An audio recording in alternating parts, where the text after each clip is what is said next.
Hi und herzlich willkommen auf meinem kreativen YouTube-Kanal. Ich bin Kati und in dem heutigen Video zeige ich dir, wie du ein Pyjama für deine Smart Doll Pier nähen kannst. Abonniere meinen Kanal, um keine weiteren Videos und Schnittmuster für deine Puppen zu verpassen.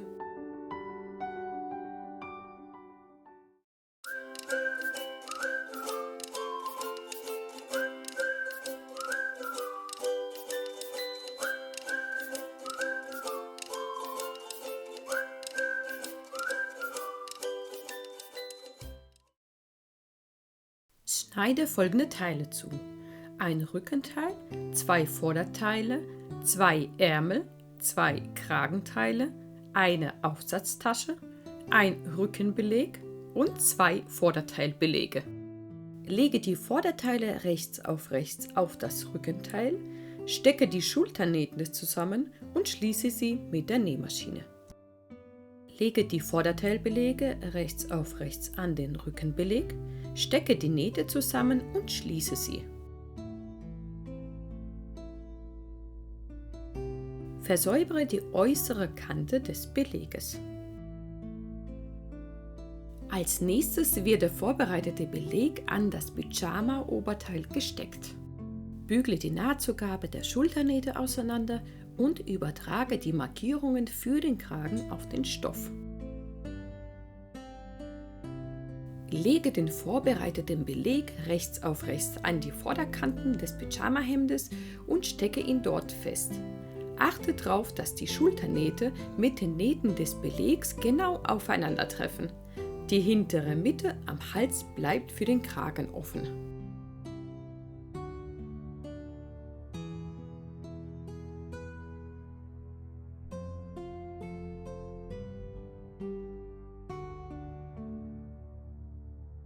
Lege die beiden Kragenteile rechts aufeinander, stecke die äußeren Kanten fest und nähe sie mit der Nähmaschine zusammen.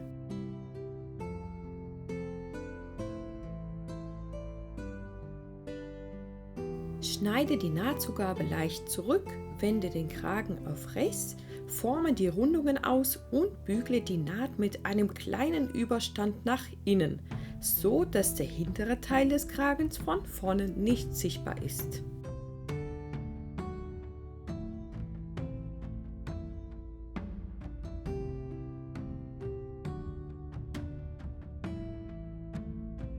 Markiere die Mitte des Kragens und die hintere Mitte am Rückenteil.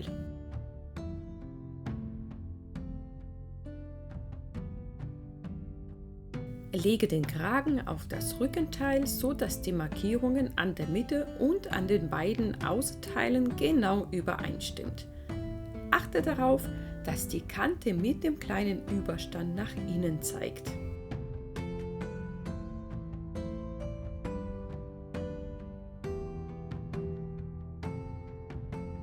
Klappe den Beleg über den Kragen und stecke Hemd, Kragen und Beleg zusammen. Achte darauf, dass die Schulternähte und die Nähte des Belegs genau aufeinandertreffen. Nähe von einer Knopfleiste über den Halsausschnitt bis zur anderen Knopfleiste, so dass Vorderteile, Kragen und Beleg fest verbunden sind. Schneide die Nahtzugabe zurück, wende den Beleg nach innen und bügle die Kanten glatt.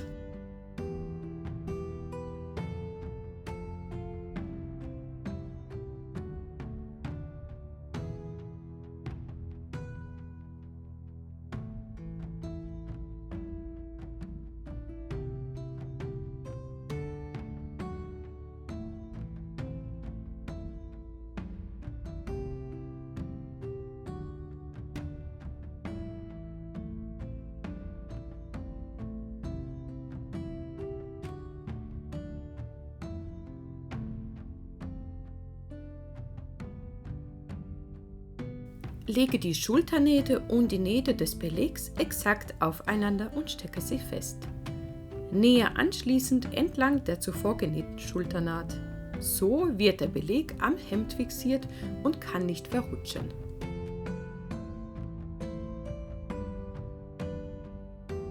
Setze die Ärmel rechts in die Armöffnung ein.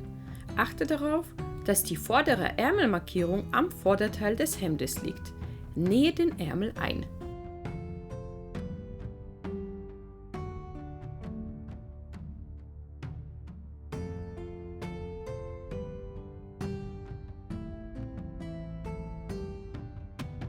Bügle die Nahtzugabe der Ärmel in Richtung Vorder- bzw. Rückenteil.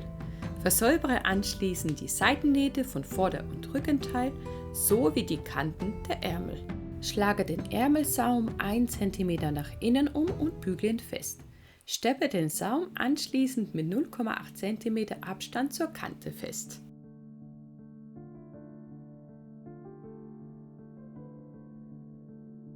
Lege als nächstes Vorder- und Rückenteil rechts auf rechts aufeinander. Stecke die Seitennähte fest und nähe sie zusammen.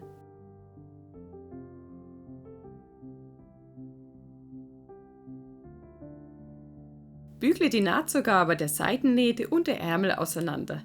Fixiere die Nahtzugabe am Ärmel mit einigen Handstichen, damit sie nicht aufklappen und von außen kaum sichtbar sind. Versäubere anschließend die untere Saumkante des Hemdes. Schlage den Saum 1 cm nach innen um und bügle ihn fest.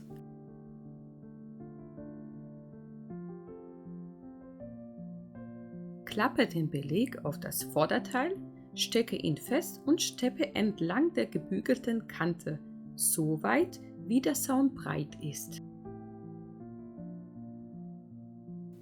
Schneide die entstandene Ecke etwas zurück, wende den Beleg bzw. den Saum und forme die Ecke sorgfältig aus.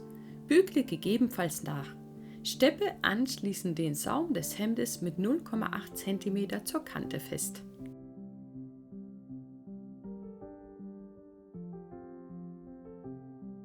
Steppe die Knopfleiste sowie den hinteren Rückenbereich knappkantig mit ein paar Millimetern Abstand zum Rand ab. Wer möchte, kann auch den Kragen knappkantig absteppen. Übertrage die Markierungen der Knopflöcher auf die rechte Vorderseite.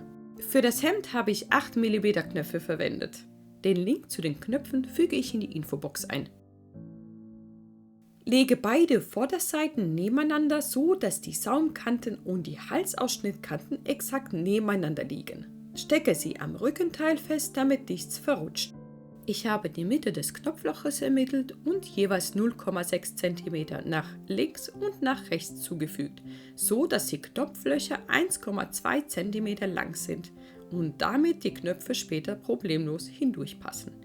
Die Knopflöcher nähe ich mit einem speziellen Nähmaschinenfüßchen. Wenn deine Nähmaschine keinen Knopflochstich macht, kannst du alternativ Druckknöpfe oder Klettband annähen. Schneide die Knopflöcher vorsichtig entlang der Mitte auf. Achte darauf, nicht über die Markierung hinauszuschneiden.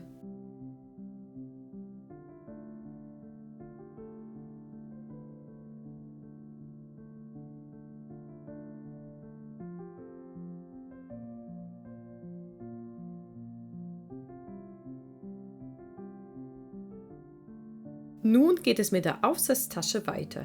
Erstelle eine Schablone ohne Nahtzugabe aus fester Pappe.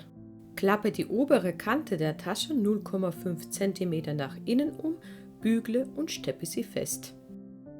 Die Schablone wird mittig auf die Tasche gelegt und mit einer Klammer fixiert. Nähe mit etwas Abstand zum Rand um die Rundung ein paar Stiche mit der Hand.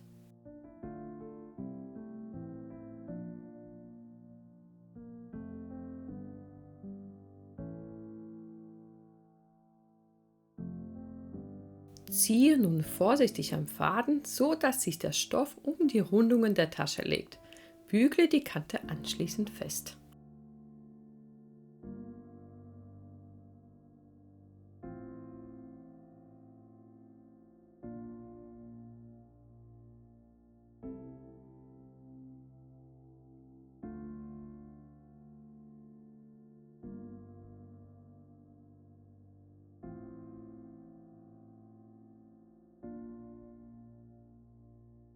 Im Schnittmuster ist eine Markierung für die Aufsatztasche, an der man sich orientieren kann. Alternativ kann die Aufsatztasche zweimal zugeschnitten und jeweils unten rechts und links auf dem Vorderteil befestigt werden. Und damit wäre das Oberteil fertig. Bei der Hose kannst du zwischen der kurzen und langen Hose wählen. Versäubere beide Hosenteile. Die beiden Hosenteile werden mit der rechten Seite aufeinander gelegt. Stecke die vordere Mittelnaht fest und nähe sie anschließend zusammen. Klappe den Hosensaum 1 cm nach innen um und bügle die Kante. Bevor die Hosenbeine abgesteppt werden, ist es wichtig, die Schrittnaht aufeinander zu legen und zu kontrollieren. Beide Hosenbeine entlang der Naht müssen gleich lang sein.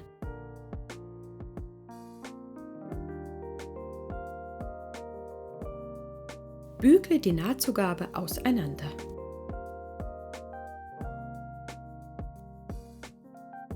Die Hose wird mit einem Tunnelzug am oberen Bund gearbeitet, durch den später ein Wäschegummi gezogen wird. Dafür wird der obere Hosensaum 1,5 cm nach innen umgeschlagen und gebügelt.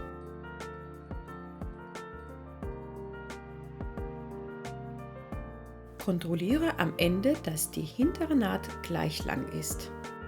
Die gebügelte Kante für den Tunnelzug wird wieder aufgeklappt. Die hintere Schrittnaht am Bund wird zusammengesteckt. Die ersten 0,6 cm werden genäht und verriegelt. Die nächsten 0,6 cm bleiben offen für das Gummi. Danach den restlichen Teil der Naht schließen. Jetzt wird der umgebügelte Bund wieder nach innen geklappt und rundherum gesteckt. Anschließend wird der Tunnelzug einmal mit 0,6 cm und einmal mit 1,2 cm Abstand zur oberen Kante rundherum abgesteppt.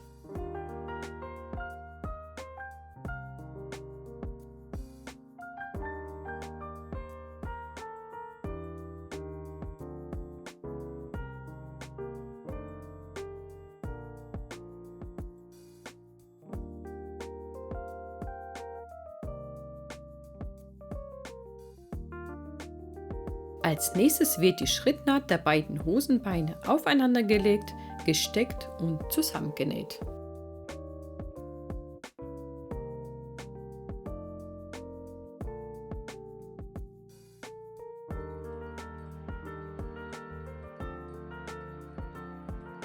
Jetzt wird ein 5 mm breites Wäschegummi und eine Spatule benötigt.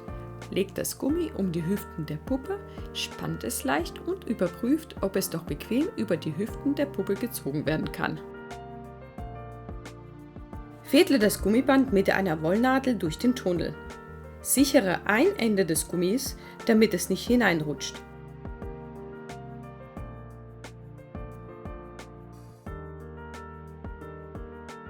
Stecke beide Enden zusammen und ziehe die Hose der Puppe an, um die Weite zu testen.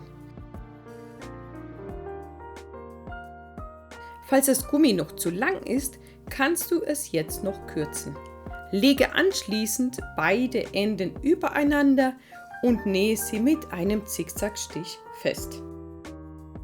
Wenn du möchtest, kannst du die Hose jetzt mit einer schönen Schleife verzieren. So ihr Lieben, der Pyjama für meine Smart Doll ist hiermit fertig. Ich hoffe, das Video hat euch gefallen und wünsche euch viel Spaß beim Nachnähen. Ich würde mir wünschen, dass ihr mich auf Social Media erwähnt, damit unterstützt ihr mein kleines Business.